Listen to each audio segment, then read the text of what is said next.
Hey guys, it's Key here from Kegland. Just doing a really quick video on cleaners and sanitizers. Now I know this is an area where a lot of you guys are thinking, oh shit, this is going to be a boring video, and you're probably turning this off right now. But it's such a critical area to getting good beer quality that I thought we really should cover it in a bit of detail and make sure people are using the right products for the right job. Now, this range we've got here is everything you could possibly need, whether you're a small brewery or a large brewery, whether you've got a food handling business or something like that. This is pretty much covering every instance that we could possibly think of. And I'm just gonna go through one by one and let you know where to use each product.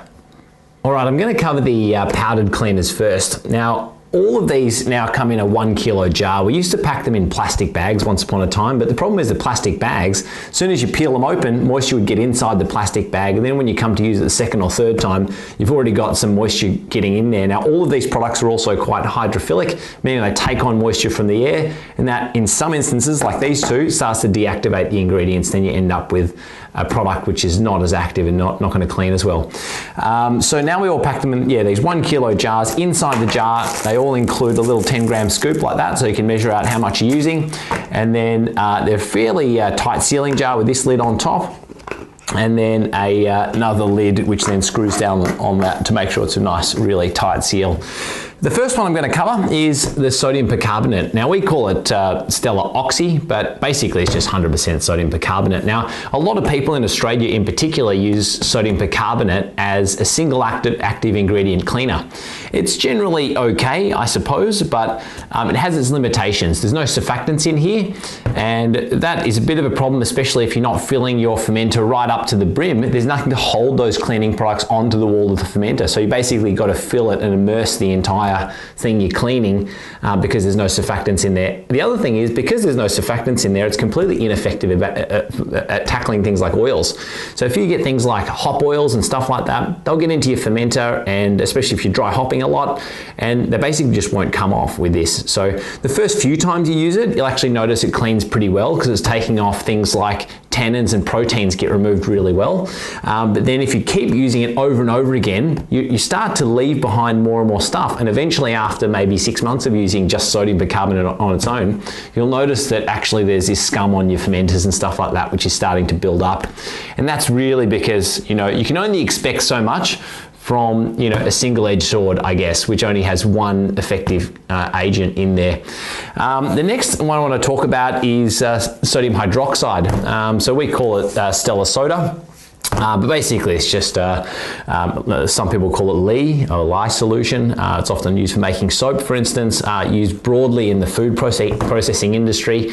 Because of its low cost, I guess, it's used very, very widely in food processing in just about every industry there is out there. The only big problem with caustic soda or Stella Soda is the fact that it's pretty dangerous. It's really effective at removing oils, on the other hand. So if you were to use just a little bit of this and a little bit of this, you probably have actually a half decent cleaner, I suppose. But the problem is, really that it's really quite hazardous to have around. And if you've got kids, maybe something you don't even want to have in the house, to be honest with you. But if you are using this, make sure to use our long chemical resistant gloves. And also make sure you use goggles as well, because it is pretty dangerous. The other thing you should know about caustic soda is it gets far more effective as the temperature increases. This is actually the same with all of these ingredients. As you increase the temperature, you can actually get more out of your same cleaner. So when you're talking about these cleaners, you can trade off to some degree temperature, concentration, and contact time. So if you have a hotter basically cleaning solution, you can reduce your cleaning time and also your concentration, and they're to some degree interchangeable. That's especially the case with caustic soda. So if you've got cold tap water, or it's in winter and your tap water is maybe close to 0 degrees where you are or something like that, you might find that caustic soda is not really doing much at all. It's only until you get to those elevated temperatures really kicking into gear. And one last little thing I left out is caustic soda is no good on soft metals. So if you've got soft metals, just keep it away. Things like aluminium, brass, copper, caustic soda will start to dissolve those. So it has its limitations in that respect too. This last one's our Stella Clean. It's basically our powerful brewery wash. Some of you might laugh because there's other sort of similar named cleaning products out there which use exactly the same formulation but cost 3 times the price. This particular product, as a lot of you would know, it contains a lot of the sodium bicarbonate, or Stellar Oxy essentially. However, we've included some of the essential other active ingredients in there, chelating agents, and also the surfactants that you need in there to make sure your brewery is continuing to look good over and over again, irrespective of what soiling you get in there. The beauty about this product is it's really safe. It's very, very effective. It does use sodium bicarbonate just like this one does. So it breaks down into harmless organic chemicals. And it just is fantastic on so many different applications. So you can use it on your kettle, you can use it on your beer lines, you can use it inside your kegs, and basically anywhere you've got any of your beer brewing, fermenting equipment whatsoever. It's fantastic. So this is the product which I would recommend all of you guys get at a minimum, and then maybe the other two you can decide whether you think they're necessary or not. Alrighty, that covers it for our powdered cleaners. I just wanted to also point out the fact that these are all cleaners, and although they're very, very effective at killing, like every one of these ingredients on the table is highly effective at killing microbes and bacteria and mold spores and so forth, really none of them are non-rinse sanitizers, or they're not non-rinse products. So you have to rinse them out, and for that reason, we recommend using a non-rinse sanitizer after. So you can't just sort of wash your fermenter out with these and then put your wort straight in. You have to make sure that these ingredients are thoroughly cleaned out of the fermenter before you put your wort into your fermenter, for instance. And the other thing I should also mention is, if you're using hot water to basically use these ingredients, then you should wash it out with similarly hot water to make sure that the solubility of these ingredients doesn't cause the actual ingredient itself to precipitate out and stay on the fermenter or the vessel that you've got. So to make sure that you're washing it out as effectively as possible, use similar water or higher water temperature to make sure you thoroughly wash them out prior to your final step of using a non-rinse. Alrighty, now we're on to our liquid agents. Now this is a really important area where we've got mostly sanitizing ingredients here. Now the first one I want to talk about is phosphoric acid. Now phosphoric acid is actually an acid which a lot of people don't realize. They drink a fair bit of it because it's in Coca-Cola and Pepsi, for instance. It's actually the main ingredient in Coca-Cola and Pepsi, which makes you dissolve your teeth. It's also one of the things that, because it's so good at dissolving, it's good at dissolving cell walls, and it breaks cell walls down, which is why it's effective at a sanitizer. So the reason why we like phosphoric acid is because it has a high taste threshold, meaning that we can add quite a lot of it into your fermenter and into your sanitizers, and then you can't taste it. It's also fantastic for pH adjustment. I know a lot of people in the past use things like lactic acid for pH adjustment, and I suppose, in one respect, lactic acid is something which naturally occurred in the brewing process. Well, in some brewing process where you've got bacteria, for instance, inside your barrels, and you could have some lactic acid which would come from that naturally. However, really phosphoric in many instances is a better acid because of the fact that it has a much higher taste threshold. So lactic acid, you can't add as much and it'll already start to have a flavor, even though it hasn't adjusted the pH as much, for instance. So with this phosphoric acid, you have to add very, very small amounts of phosphoric acid to get a high adjustment of pH, while lactic acid, you have to add more acid, but then also, it's more noticeable in the taste. The other thing about phosphoric acid is it can be completely metabolized by yeast, which is another benefit. So when you get a little bit of leftover inside your fermenter, it actually acts like a yeast nutrient. The yeast will gobble that up. So that's a fantastic thing about it. The other last thing is you can use this as a sanitizer, but it has its limitations, and that's something you should be aware of as well. So if you use this, the concentration is very little. You only need about 1 ml per litre to make an effective killing sanitizer and non-rinse sanitizer. But the problem is, without any surfactants, the actual sanitizer doesn't stick to the walls of your fermenter very well. So if you've got your 30-litre fermenter, for instance, and you mix up only like 2 or 3 litres of sanitizer, if you shake that sanitizer around in your fermenter for a few seconds, it's going to briefly touch the walls and all the inner surfaces. But if you've got a plastic fermenter or something very slippery, that sanitizer is going to roll down the walls, and it's not going to have the contact time to the walls of the fermenter long enough, like for instance 1 or 2 minutes, which we really ideally want. It's not going to have that 1 or 2 minute contact time, so only that sort of bottom of the fermenter, which is immersed in that liquid for 1 or 2 minutes, is actually going to be sanitized. sanitize properly. You know, if you're using a CIP spray ball, for instance, it'd probably be okay, because then you've got the spray ball coming in at the top and it's continuously immersing the walls in that phosphoric solution, so that would be fine. And the other thing is, yeah, if you're filling that sanitizer to the absolute brim of the fermenter, then you'd probably be okay, but that would be a waste of, you know, your sanitizing solution, I guess. Yeah, so that's pretty much it.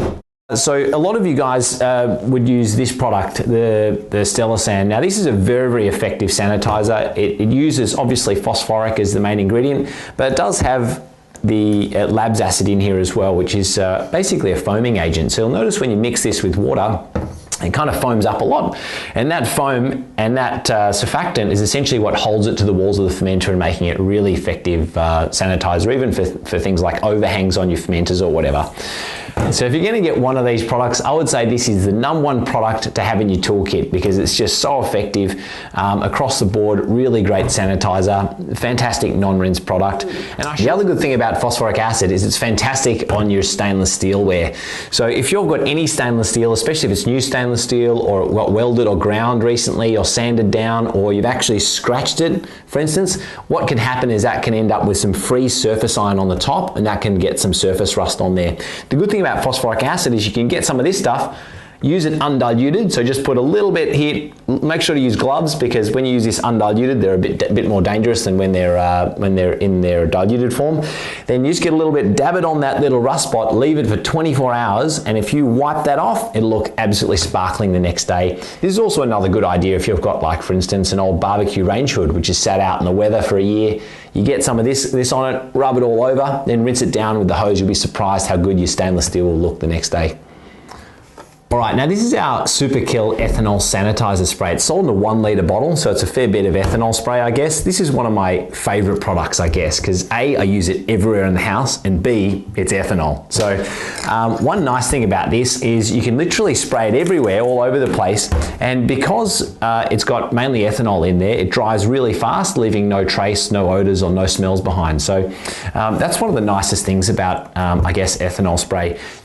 Now you're probably wondering why we use 70% instead of 100%, but 70% is more effective at passing through a cell wall, so it's killing that bacteria or microbe. So that's the reason why we use it. If you ever see ethanol and you buy it in, for instance, 100% form or 96% form as it's often sold, you actually have to remember to water that down to 70% so you get a more effective killing agent. It is a flammable product, so just be a little bit careful if you're a smoker or something like that, I guess. The other thing is it's fantastic for doing things like filling up your airlocks. I mean, airlocks are a thing which I like using, but at the same time, they're fraught with risk. You know, if you just fill this up with water, you've got the chance of lifting up your fermenter or some amount of suction, for instance, or you open up the tap and then you've got this crusty thing full of like all sorts of bugs that you've been growing in there maybe for 1 or 2 weeks. And then some of that gets sucked into your fermenter, and that's easily going to be an area which is going to cause you infection problems. So, you know, filling your little airlock with some ethanol spray is kind of a nice solution. The other thing is, if you accidentally get some of this into your beer, it's not a big deal. It's going to be benign to your end results. It might change your alcohol concentration very, very fractionally, but really it's going to make no negative impact on your beer. So that's a really nice thing. It's safe on your hands too, so if you really have to sanitize your hands or something like that, like you're going to touch some gear which may end up in the fermenter or come close to the fermenter, that's kind of a good idea. It's also great for cleaning out your beer taps or faucets if you might be in America. So what you can do is just get the ethanol spray, spray it up the spout, and in that area where you often have some sugars sitting in there, that's a terrible place for instance, things like fruit flies or bugs to get up there or bacteria to grow. And if you have some ethanol spray, you can basically spray it up there, dries really quick, but cleans everything out. And then we'll sanitize that tap at the same time. It's also great for fermenter taps, so you can just spray it up inside the tap before and after taking a sample, just to make sure that that tap's clean, and then take the sample out, give it a little spray, and that'll actually clean that tap out or reduce, get rid of all those sugars which are sitting up and would have otherwise dried up inside the tap. And then you can use a little faucet plug to just plug the tap closed. Okay, now the last ingredient is iodophor, or basically iodine. Essentially, this is can be used as a sanitizer, and a lot of people do use this as a sanitizer. It's a non-rinse product as well. The only real problem that I have with iodophor as a sanitizer, it kind of stains everything. So it stains your hands. If you've got plastic like HDPE fermenters and stuff like that, leaves stains everywhere. So as much as it's very effective, and it's quite cost effective as well, probably my only problem is the fact that you know, it just stains everything it comes in contact with.